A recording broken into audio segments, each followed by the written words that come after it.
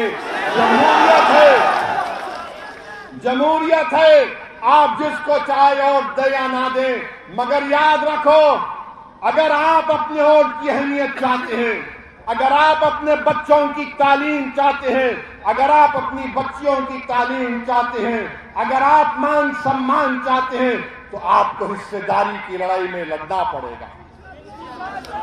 اگر کوئی آ کر آپ سے پوچھے گا کہ کیا اویسی ووٹ کاٹنے آیا ہے، تو اس کو پوچھنا کہ کاٹنے نہیں آیا، وہ جھوڑنے آیا ہے۔ آپ بتاؤ کہ بھارت کی پارلیمنٹ میں بی جے پی کے 3 ایم پی جیت جاتے ہیں، بتاؤ کانگریس کے لوگوں کتنے سیٹ پر تمہارا اور بی جے پی کا مقابلہ ہوا؟ راجستھان کی ہر لوک سبھا کی سیٹ پر بی جے پی جیت گئی، میں ذمہ دار کیسے ہو سکتا ہوں؟ ان کے جو راہل گاندھی ہیں جو پورا بھارت جوڑو کے نام پر نکلے تھے، پورے دیش میں نکلے، خود اپنے پوروجوں کی پارلیمنٹ کی سیٹ امیٹھی سے ہار گئے۔ کیا وہاں پر اویسی گیا تھا؟ نہیں گیا تھا، پھر بھی ہار گئے۔ اور کہاں سے جیتے؟ اس پارلیمنٹ کی کانسٹیٹوئنسی سے جیتے جہاں پر 30% مسلمان تھے، جہاں پر مسلمان تھے جیت گئے، اور وہاں پر ہار گئے امیٹھی سے۔ مگر کانگریس کے لوگ یاد رکھیے، چاہے بی جے پی ہو یا کانگریس ہو یا کوئی پارٹی ہو، یہ ہرگز نہیں چاہیں گے کہ بھارت میں مسلمانوں کی ایک سیاسی لیڈرشپ بنے۔ وہ مسلمانوں کو کمزور رکھنا چاہتے ہیں، وہ مسلمانوں کو اپنے تابع رکھنا چاہتے ہیں، وہ مسلمانوں کو غلام بنا کر رکھنا چاہتے ہیں، مسلمانوں کو ڈرا کر رکھنا چاہتے ہیں۔ میں آپ سے کہہ رہا ہوں کہ آپ کو ڈرنے کی ضرورت نہیں ہے، یہ دیش ہمارا تھا، ہے اور رہے گا انشاءاللہ۔ یہ دیش ہمارا ہے، اس دیش کا آئین پڑھیے، سنویدھان کو پڑھیے۔ ارے جب سب کو حق مل سکتا ہے، عزت مل سکتی ہے، تو بھارت کا مسلمان کیوں پیچھے ہو جاتا ہے؟ میں آج تک یہ چیلنج کر رہا ہوں، بتاؤ بھارت کے مسلمان میں اور راجستھان کے مسلمانوں میں کتنے پڑھے لکھے لوگ ہیں؟ کتنے اسکول کے باہر سب سے زیادہ دلتوں کے بعد اگر کوئی ہے تو مسلمان ہے؟ اس کا ذمہ دار کون ہے؟ بے روزگاری ہمارے بچوں کا مقدر بنتا جا رہا ہے۔ میرے عزیز دوستوں، نوجوانوں، بزرگوں، آپ سے اپیل کر رہے ہیں کہ آپ متحد ہو جائیے، مجلس کا ساتھ دیجیے۔ اگر آپ ساتھ دیں گے تو ہم ایک نیا ماحول پیدا کر سکیں گے۔ کانگریس میں تو ماشاءاللہ بہت لڑائی چل رہی ہے، کانگریس میں بہت لڑائی چل رہی ہے۔ کوئی کسی کو جادوگر بولتا ہے، کوئی کسی کو موقع پرست بولتا ہے، کوئی کسی کو جادوگر بولتا تو پلٹا کر کوئی کہتا ہے کہ نہیں نہیں تو غدار ہے۔ اب آپ کو فیصلہ کرنا ہے، آپ کانگریس کو بچانے مت جائیے، آپ بی جے پی کے ڈر سے کسی کو ووٹ مت دیجیے، بلکہ بے خوف ہو کر آپ اپنے ووٹ کا استعمال کریے۔ میں آپ کو ایک خواب دے رہا ہوں، اس خواب کو پورا کرنا آپ کا ہمارا کام ہے۔ یہ وقت ہم کو اپنے خوابوں کو پورا کرنے کا ہے، اور شب معراج آپ جانتے ہیں آخر میں کہہ رہا ہوں کہ نماز کی پابندی میں آپ سے کہہ رہا ہوں کہ نماز کی پابندی کریے. 50 نمازوں سے 5 نمازوں پر فرض کر دیے گئے. نوجوانوں اپنے اللہ سے رشتے کو مضبوط کرو. اپنی مسجدوں کو آباد رکھو نوجوانوں. اپنے مسجدوں کو آباد رکھو نوجوانوں. مسجدوں کو آباد رکھو. اللہ کی رسی کو مضبوطی سے تھام لو. اللہ کی رسی کو مضبوطی سے تھام لو. اپنے دلوں میں صرف اللہ کی محبت اس کا خوف پیدا کرو. اپنے دلوں میں رسول اللہ صلی اللہ علیہ وسلم کی محبت کو پیدا کرو. یاد رکھو جب تم اپنا سر اپنے دل کے ساتھ اللہ کے سامنے 5 وقت کی نماز میں جھکاؤ گے تو اللہ ہم کو کامیاب اور کامران کرے گا. نمازوں کی پابندی کرو. مسجدوں کو آباد رکھو. اپنے معاشرے میں برائیوں کا خاتمہ کرو. اپنے بہنوں کو اپنی بیویوں کو وہ حق جو رسول اللہ صلی اللہ علیہ وسلم نے دیا ان کو ان کا حق دو. بیٹیوں کو اپنی بہنوں کو ان کا حق دو. اپنے آپ کو طاقتور بناؤ. دین کو مضبوط کرو. اپنے دین سے رشتے کو مضبوط کرو. ہماری پہچان اس لیے کی جاتی ہے کہ ہم رسول اللہ صلی اللہ علیہ وسلم کے امتی ہیں. اور وہ جو لوگ بی جے پی کے لوگ جو کہتے ہیں مودی کہتے ہیں پسماندہ مسلمان. مودی جی کیا یہ میوات کے لوگ پسماندہ نہیں ہیں؟ کیا آپ جنید اور نصیر کے قتل پر کچھ نہیں کہیں گے؟ مگر میرے عزیز دوستوں اور بزرگوں میری آپ تمام سے ہاتھ جوڑ کے اپیل ہے کہ ہمارے سیاسی سفر میں آپ ساتھ دیجیے. ہماری مدد کریے. تعاون کریے. اور اگر آپ ساتھ دیں گے تو انشاءاللہ تعالی ہم راجستھان میں ایک نیا سیاسی انقلاب برپا کریں گے. کیا آپ ہمارا ساتھ دیں گے؟ کیا ہم راجستھان میں ایک انقلاب کو برپا کریں گے؟ کیا آپ ہمارا ساتھ دیں گے؟ ہاتھ اٹھا کر بولیے. تو لگائیے میرے ساتھ نعرہ، نعرے تکبیر.